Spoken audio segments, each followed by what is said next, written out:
नमस्कार दोस्तों, मेरा नाम है विमल सिंह। बालाजी स्टडी अड्डा में आप सभी का स्वागत है।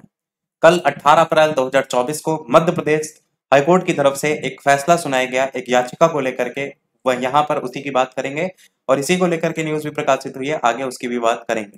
तो याचिकाकर्ता श्री भूपेंद्र, पता भी लिखा हुआ है, इनके द्वारा माननीय उच्च न्यायालय खंडपीठ जबलपुर और सम प्रकृति के अन्य प्रकरण जो खंडपीठ ग्वालियर और इंदौर में जो अतिथि शिक्षक हैं इनको नियमित करने के संदर्भ में ये प्रस्तुत की गई थी याचिका। इस याचिका में पारित निर्णय 6/10/2023 का ऑपरेटिव पैरा यहाँ पर भी दिया गया है।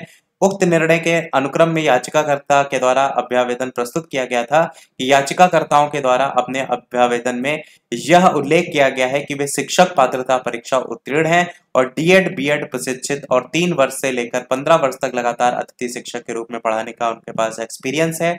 अन्य राज्यों में भी अतिथि शिक्षकों को नियमित किया गया। इस आधार पर याचिकाकर्ताओं ने नियमित करने की मांग यहाँ पर जो है वो की थी। अब अन्य राज्यों में एक एग्जाम्पल आप देख पाएंगे, बिहार राज्य में, जहां पर ऑलरेडी परीक्षा इसको लेकर के हुई भी थी, नियमित जो शिक्षक हैं उनको परमानेंट करने को लेकर के सक्षमता परीक्षा जिसको नाम दिया गया। तो तीसरे पॉइंट में लिखा है, माननीय उच्च न्यायालय के द्वारा पारित उक्त आदेश के अनुक्रम में याचिकाकर्ताओं के अभ्यावेदन का प्रचलित भर्ती नियम निर्देशों के क्रम में परीक्षण किया गया और यहाँ पर दिया भी गया है निम्नानुसार, जिसमें सेवा शर्त और नियमावली 2018 और संशोधित नियम 1/12/2022 के अनुसार सीधी भर्ती में रिक्त पदों की पूर्ति के लिए निम्न अनुसार प्रावधान है। पहला प्रावधान यहाँ पर है कि शिक्षक पात्रता परीक्षा के उपरांत शिक्षक चयन परीक्षा के माध्यम से शिक्षक भर्ती का प्रावधान है। और दूसरा, नियम नंबर 11 उपनियम नंबर 7 ख में अतिथि शिक्षकों के लिए भी प्रावधान दिया गया है, जहां पर शैक्षणिक संवर्ग अंतर्गत सीधी भर्ती के शिक्षकों के पदों के उपलब्ध रिक्तियों की 25% रिक्तियां अतिथि शिक्षक वर्ग के लिए आरक्षित की जाएंगी, जिनके द्वारा न्यूनतम 3 शैक्षणिक सत्र और 200 दिवस मध्य प्रदेश शासन द्वारा संचालित शासकीय विद्यालयों में अतिथि शिक्षक के रूप में ऑलरेडी उन्होंने काम किया है। तो दो ही चीजों को लेकर के मेन बात की गई है। बाकी आगे 25% पद अतिथि शिक्षक के लिए आरक्षित किए गए हैं, उसका उल्लेख यहाँ पर किया गया है। अब इसी को लेकर के देखेंगे तो आज के न्यूज़पेपर की न्यूज भी देख पाएंगे, जहां पर अतिथि शिक्षक नहीं किए जाएंगे नियमित। यहाँ पर भी भोपाल से न्यूज है जिसमें बताया गया है सरकारी स्कूलों में अतिथि शिक्षक नियमित नहीं होंगे। स्कूल शिक्षक जो विभाग है उसमें अतिथि शिक्षकों को सीधे नियमित करने का कोई प्रावधान नहीं है, उन्हें सिर्फ सीधी भर्ती में 25% का आरक्षण की बात यहाँ पर भी देखिए तो की गई है।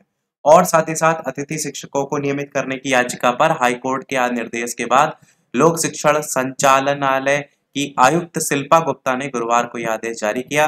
दरअसल प्रदेश के सरकारी स्कूलों में 70,000 से अधिक अतिथि शिक्षक ऑलरेडी पदस्थ हैं। इसमें से कई शिक्षक हैं जिनको सेवाएं देते हुए 15 साल तक का समय हो चुका है। इसे लेकर के प्रदेश के कई अतिथि शिक्षकों ने हाईकोर्ट में याचिका दायर की थी कि उन्हें नियमित किया जाए। उनका ये कहना था कि शिक्षक पात्रता परीक्षा उत्तीर्ण है और डीएड बीएड प्रशिक्षित भी हैं। 3 वर्ष से 15 वर्ष तक लगातार अतिथि शिक्षक के रूप में पढ़ाने का अनुभव उनके पास है। अन्य राज्यों का हवाला दिया गया था कि उनमें नियमित किया गया है, इसी आधार पर मध्य प्रदेश में भी नियमित किया जाए। शिक्षक भर्ती में 25% आरक्षण का प्रावधान है, उसको लेकर के डीपीआई ने आदेश में इस बात को लिखा है, जो कि मैंने ऊपर आपको दिखाया भी।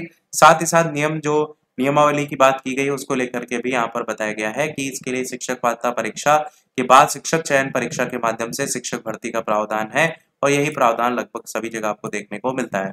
सीधे नियमित किए जाने का कोई प्रावधान नियम नहीं है। अतिथि शिक्षक के लिए सीधी भर्ती की उपलब्ध रिक्तियों का 25% सीट अतिथि शिक्षक वर्ग के लिए आरक्षित की जाएंगी। इसके लिए न्यूनतम 3 शैक्षणिक सत्रों में और 200 दिन मध्य प्रदेश शासन के द्वारा संचालित सरकारी स्कूलों में अतिथि शिक्षक के रूप में काम करने का उनके पास एक्सपीरियंस होना चाहिए।